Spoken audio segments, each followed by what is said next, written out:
আল কুরআনের অনুবাদ। ১ শপথ রজনীর যখন সে আচ্ছন্ন করে। ২ শপথ দিবসের যখন তা উদ্ভাসিত হয়। ৩ এবং শপথ তার যিনি নর ও নারী সৃষ্টি করেছেন। ৪ অবশ্যই তোমাদের কর্মপ্রচেষ্টা বিভিন্ন প্রকৃতির। ৫ সুতরাং কেউ দান করলে মুত্তাকি হলে। ৬ এবং যা উত্তম তা সত্য বলে গ্রহণ করলে। ৭ আমি তার জন্য সুগম করে দিব সহজ পথ। ৮ এবং কেউ কার্পণ্য করলে ও নিজেকে স্বয়ং সম্পূর্ণ মনে করলে। ৯ আর যা উত্তম তা অস্বীকার করলে।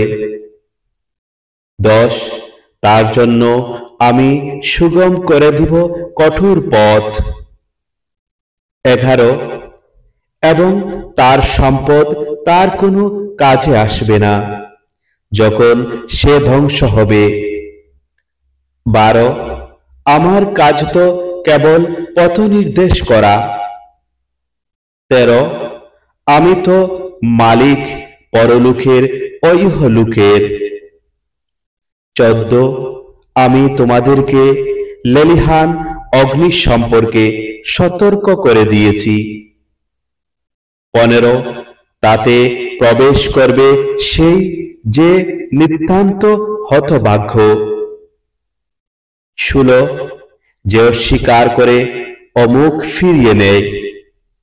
১৭ আর তা হতে দূরে রাখা হবে পরম মুত্তাকিকে। ১৮ যে স্বীয় সম্পদ দান করে আত্মশুদ্ধির জন্য।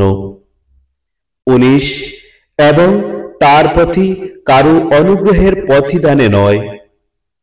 ২০ কেবল তার মহান প্রতিপালকের সন্তুষ্টির প্রত্যাশায়।